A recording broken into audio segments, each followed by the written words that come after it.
Hey guys and welcome back. तो ये हम लोग का मन स्टैक कोर्स चल रहा है जिसके अंदर ये हम लोग का 70 नंबर वीडियो है जिसके अंदर हम लोग एडवांस सीएसएस पढ़ रहे हैं और हम लोगों ने ऑलरेडी काफ़ी एडवांस टॉपिक कवर कर रखा है। जैसे हम लोग का फ्लेक्स बॉस ग्रेड टाइप की टॉपिक कंप्लीट हो चुकी है। अब हम लोग एनिमेशन पढ़ रहे हैं और ये हम लोग का एनिमेशन का पार्ट 2 है जिसके अंदर हम लोग थोड़ा सा और एडवांस एनिमेशन को पढ़ने वाले हैं। तो इस वीडियो के अंदर हम लोग देखेंगे थोड़ा सा और एनिमेशन के बारे में। तो सबसे पहली चीज़, हम लोग अपने जो एनिमेशन के अंदर जो कोड लिखते थे, जो हम लोग सिंटेक्स लिखते थे, वो सिंटेक्स हम लोग का क्या होता था।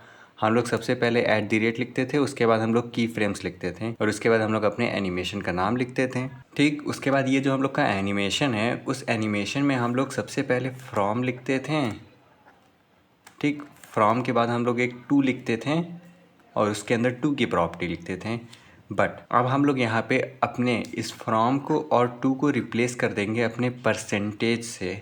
अब ये परसेंटेज क्या करेगा, परसेंटेज से भी हम लोग का इनिशियल और फाइनल पता चलेगा। जैसे हम लोग का फ्रॉम होता था, फ्रॉम का मतलब हम लोग का होता था इनिशियल, और जो हम लोग का टू होता था वो टू हम लोग के रिप्रेजेंट करता था फाइनल को। तो हम लोग अपने कोई इनिशियल स्टेट में लेट सपोज दैट एक स्क्वायर बनाए हुए हैं और उसको एनिमेट करके हम लोगों ने सर्कल बना दिया।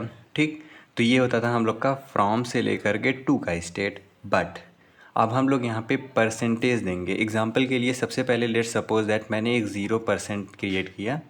0% पे मेरा एक स्क्वायर है। ठीक, उसके बाद मेरा यहाँ पे एक 100% है। 100% पे मैंने अपने इस स्क्वायर को सर्कल बना दिया।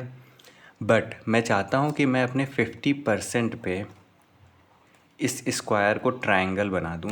यानी कि अब मैंने क्या किया, मैंने अपने फ्रॉम, ये हम लोग का फ्रॉम है, ये हम लोग का टू है, फ्रॉम और टू के बीच में एक और स्टेट ऐड कर दिया। मैं चाहूँ तो यहाँ पे 70% पे कोई और एनिमेशन ऐड कर सकता हूँ। लेट सपोज दैट मैं कुछ इस टाइप का स्ट्रक्चर क्रिएट कर दूँ। तो ये हम लोग का फ्रॉम और टू के बीच में दो और स्टेट आ गए एनिमेशन के।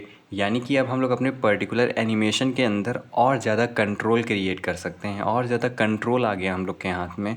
ठीक, तो अभी आपको अगर इससे नहीं समझ में आ रहा है तो चलिए हम लोग कोड के अंदर करके देखते हैं, तो हम लोग को और बेटर समझ में आएगा। तो ये रहा हम लोग का कोड जिसके ऊपर हम लोगों ने ऑलरेडी कुछ एनिमेशंस ऑलरेडी हम लोगों ने सीख रखे थे। हम लोगों ने यहाँ पे फ्रॉम और टू का यूज़ किया था।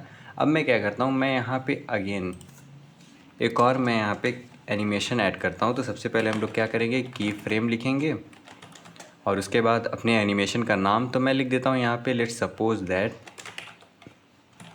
Make border. ठीक, अब इसके अंदर मैं एक फ्रॉम क्रिएट करता हूँ और एज़ यूजुअल मैं टू क्रिएट करता हूँ। अभी मैं फ्रॉम टू का यूज़ कर रहा हूँ एक एग्जांपल दिखाने के लिए। इसके बाद मैं परसेंटेज का यूज़ करूँगा। तो मैं क्या करता हूँ, फ्रॉम के अंदर सबसे पहले यहाँ पे ऐड कर देता हूँ let suppose that border bottom left radius. मैं इसको ऐड कर देता हूँ 50%। फिर मैं क्या करता हूँ, बॉर्डर बॉटम राइट रेडियस कर देता हूँ 50%। और उसके बाद मैं टॉप को राइट करता हूँ 50% और अपने टॉप लेफ़्ट को करता हूँ 50%। ठीक, ये हम लोग का सबसे इनिशियल स्टेट है। मैं इसको कॉपी करता हूँ और अपने टू के अंदर इसको अब 100 कर देता हूँ। सेव करते हैं, कोई चेंजेस अभी नहीं दिखेगा। क्यों? क्योंकि अभी हम लोगों ने एनिमेशन नेम के अंदर रोटेट को पास किया हुआ है। बल्कि अब मुझे इसको रिप्लेस करना है अपने न्यू वाले एनिमेशन नेम से, जो कि हम लोग का है मेक बॉर्डर। तो मैं यहाँ पे लिखता हूँ मेक बॉर्डर। सेव करता हूँ मैं इसको। तो ये देखो ये कैसा है। इसको मैं काम करता हूँ, मैं 0 से स्टार्ट करता हूँ। सेव करते हैं इसको। तो ये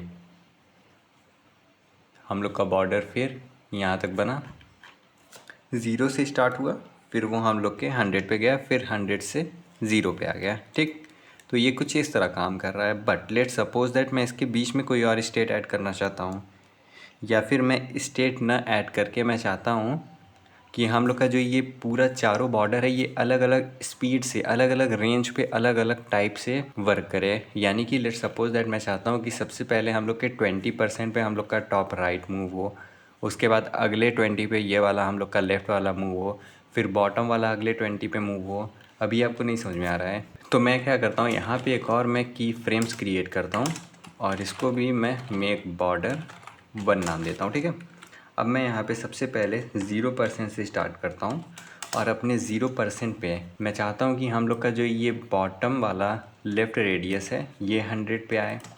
ठीक, उसके बाद मैं चाहता हूँ हम लोग का 30% पे, जब हम लोग का 30% रीच हो जाए तो हम लोग का ये वाला बॉटम राइट रेडियस 100% पे आ जाए। ठीक, उसके बाद मैं चाहता हूँ कि जब हम लोग का 60% रीच हो तब हम लोग का टॉप राइट रेडियस काम करना स्टार्ट करें, और लास्ट में जब हम लोग का 100% पहुँच जाए तब मैं चाहता हूँ हम लोग का टॉप लेफ़्ट रेडियस वर्क करना स्टार्ट करे। ठीक, तो अभी आपको कुछ नहीं दिखेगा। मैं क्या करता हूँ, मैं इसको रिप्लेस कर देता हूँ मेक बॉर्डर 1 से। अब मैं सेव करता हूँ तो ये देखो अब ये जो हम लोग का बॉर्डर है वो कैसे मूव हो रहा है। अगर मैं अगेन इसको रिफ्रेश मारूँ तो हम लोग की 0% पे हम लोग का बॉटम लेफ़्ट रेडियस है। तो ये 0% पे हम लोग का बॉटम लेफ़्ट रेडियस जो कि हम लोग के 100 से मूव हुआ। फिर जब ये 30% पे पहुंचा तो हम लोग का बॉटम राइट काम करने लगा। फिर जब ये 60% पे पहुंचा फिर हम लोग का टॉप राइट काम करने लगा। उसके बाद जब 100% पे पहुंचा तो ये हम लोग का टॉप लेफ़्ट काम करने लगा। तो यहाँ पे आप जो देख रहे हो ये जो हम लोग का बॉर्डर है ये एक साथ छोटा नहीं हो रहा है, बल्कि ये आगे पीछे हम लोग का बॉर्डर क्रिएट कर रहा है। ठीक, तो इस इफ़ेक्ट को क्रिएट करने के लिए हम लोग को परसेंटेज देना पड़ेगा। क्यों? क्योंकि अगर मैं ये सिंपल फ्रॉम और टू का यूज़ करता तो ये डायरेक्ट हम लोग का सर्कल बन जाता। क्यों? क्योंकि ये हम लोग का फ्रॉम से स्टार्ट होगा जिसमें सारे के सारे बॉर्डर हम लोग के 0 0 होंगे, और जैसे ही 2 पे पहुँचेगा सारे के सारे बॉर्डर हम लोग के 100 हो जाएंगे। अगर मैं आपको एग्जांपल दिखाऊँ यहाँ पे तो ये देखो फ्रॉम से स्टार्ट हुआ तो बॉर्डर 0 थे, उसके बाद जैसे ही 2 पे पहुंचा तो सबका बॉर्डर हम लोग का 100 हो गया। बट यहाँ पे मैं परसेंटेज के हिसाब से अपने बॉर्डर को चेंज कर रहा हूँ। तो जैसे मेरा परसेंटेज वर्क करेगा वैसे वैसे हम लोग का बॉर्डर वर्क करेगा। ये देखो आप, तो इसलिए हम लोग को एकदम प्रॉपर ये सर्कल बन के नहीं दिखेगा। ठीक, अब अगर अब भी आपको ये समझ में नहीं आया हो तो मैं क्या करता हूँ, मैं यहाँ से अपने इस बॉर्डर वाले प्रॉपर्टी को थोड़ा सा शॉर्ट हैंड कर देता हूँ। मैं क्या करता हूँ यहाँ पे बॉर्डर रेडियस कर देता हूँ 0 0 0 0। ठीक, और उसके बाद अपने इस वाले बॉर्डर प्रॉपर्टी को चेंज करता हूँ बॉर्डर रेडियस 100%। इसको मैं 4 टाइम कॉपी पेस्ट कर देता हूँ 100% 100% एंड 100%। ठीक, तो ये हम लोग का प्रॉपर सर्कल बन रहा है। ठीक, अब मैं चाहता हूँ कि मेरा जो ये फ्रॉम से लेकर के 2 आ रहा है उसके बीच में एक और प्रॉपर्टी आ जाए जिसके अंदर हम लोग का जो बॉर्डर रेडियस है उसके अंदर हम लोग का केवल लेफ़्ट और राइट बॉर्डर 100 100 हो जाए। तो मैं क्या कर सकता हूँ, मैं इसको हटाता हूँ यहाँ से और अपने इस फ्रॉम और 2 को मैं कॉपी पेस्ट करता हूँ। फ्रॉम को रिप्लेस करता हूँ मैं 0% से, और अपने 2 को मैं रिप्लेस करता हूँ 100% से। ठीक, अब इसके बीच में मैं एक और प्रॉपर्टी ऐड कर देता हूँ 50%। 50% पे मैं क्या करूँगा, मैं केवल अपने राइट और लेफ़्ट को 100 100 करूँगा। तो मैं यहाँ से राइट को 100 कर देता हूँ, लेफ़्ट को 100 कर देता हूँ। सेव करते हैं इसको। तो ये देखो हम लोग का ये वाला कॉर्नर, हम लोग को ये अपने एनिमेशन को कॉल करना पड़ेगा। ये 2 कॉर्नर हम लोग का पहले मूव होगा, उसके बाद जैसे ही 100 आएगा तब ये दोनों भी हम लोग का मूव होने लगेगा। अब मैं चाहता हूँ कि जब हम लोग का टॉप का मूव हो तो हम लोग का बॉटम का अपने आप रिप्लेस हो जाए।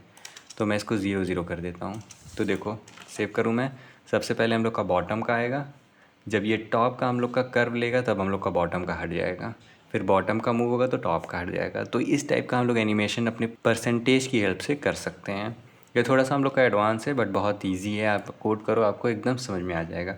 अब यहाँ पे हम लोग के एनिमेशन के अंदर एक और चीज़ होता है, वो चीज़ क्या होता है, यहाँ पे आप देखो हम लोग का जो ये प्रॉपर्टीज़ है, जो हम लोगों ने अपने एनिमेशन को अप्लाई करने के लिए इतने ढेर सारे प्रॉपर्टीज़ लिखे हैं, जिसके अंदर हम लोग का एनिमेशन नेम है, ड्यूरेशन है, टाइमिंग फंक्शन है, डिले है, आइटरेशन काउंट है, डायरेक्शन है।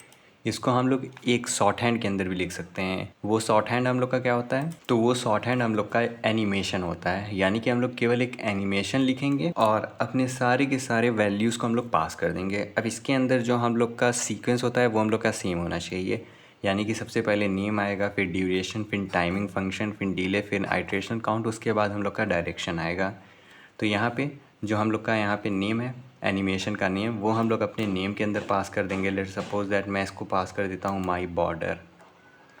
फिर हम लोग का जो ड्यूरेशन है, ड्यूरेशन हम लोग का यहाँ पे 5 सेकेंड है, तो अपने एनिमेशन के अंदर 5 सेकेंड। टाइमिंग फंक्शन में लेट्स सपोज दैट ईज पास कर देता हूँ। डीले हम लोग को पास करना है यहाँ पे, तो डीले के प्लेस पे हम लोग डीले पास कर देंगे विच इज़ 700 ms। आइट्रेशन के अंदर हम लोग अपने आइट्रेशन को पास कर देंगे जो कि इनफाइनाइट है इस टाइम। और उसके बाद हम लोग एनिमेशन डायरेक्शन के अंदर अल्टरनेट पास कर देंगे। तो ये हम लोग का इतने सारे प्रॉपर्टीज़ को लिखने का एक शॉर्ट हैंड आ गया जो कि हम लोग का केवल एक एनिमेशन है। ठीक, तो इसको भी हम लोग कोड के अंदर लिख करके देखते हैं। तो मैं क्या करता हूँ, यहाँ पे मैं नीचे आता हूँ और सबसे पहले मैं एक एनिमेशन क्रिएट करता हूँ। और इस एनिमेशन के अंदर सबसे पहले अपने एनिमेशन का नेम जो कि हम लोग का माई बॉर्डर 1 है, या फिर माई बॉर्डर को मैं कॉल करता हूँ। ठीक, उसके बाद ड्यूरेशन हम लोग को पास करना पड़ेगा जो कि हम लोग का 5 सेकेंड हो जाएगा। फिर टाइमिंग फंक्शन हम लोग का ईज़ इन में पास कर देता हूँ। उसके बाद डिले हम लोग का आ जाएगा, लेट्स सपोज दैट 500 ms में डिले देना चाहता हूँ। फिर आइट्रेशन काउंट जो कि हम लोग का इनफाइनाइट है। उसके बाद animation direction, let's suppose that मैं इसको अल्टरनेट ही रखता हूँ। सेव करता हूँ मैं इसको। ठीक, उसके बाद हम लोग अपने इन सारे के सारे प्रॉपर्टीज़ को कमेंट आउट करते हैं। सेव करता हूँ मैं। यहाँ पे हम लोग का माई बॉर्डर नेम नहीं है क्योंकि हम लोग के एनिमेशन के अंदर कोई माई बॉर्डर करके नेम है ही नहीं, तो मैं इसको बनाता हूँ, अगेन करेक्ट करता हूँ मेक बॉर्डर नाम से। सेव करता हूँ मैं। और यहाँ पे एक छोटा सा और एरर है हम लोग का इनफाइनाइट का स्पेलिंग, तो इसको भी करेक्ट करते हैं, सेव करते हैं। तो ये देखो हम लोग का एनिमेशन एकदम प्रॉपर वर्क करने लगा। यानी कि हम लोगों ने जो यहाँ पे इतने ढेर सारे सेपरेट प्रॉपर्टीज़ को लिखे थे, हम लोगों ने उसको शॉर्ट हैंड कर दिया है एक एनिमेशन नाम के प्रॉपर्टीज़ के अंदर। तो ये है हम लोग का एनिमेशन कंप्लीट CSS के अंदर। इसके अंदर हम लोग और एडवांस जा सकते हैं जिसके हेल्प से हम लोग और कॉम्प्लेक्स एनिमेशन क्रिएट कर सकते हैं। अगर आपको और कॉम्प्लेक्स एनिमेशन जानना हो तो आप कमेंट सेक्शन के अंदर ज़रूर लिखें। तब तक के लिए चैनल को सब्सक्राइब करना ना भूलें। Thanks for watching.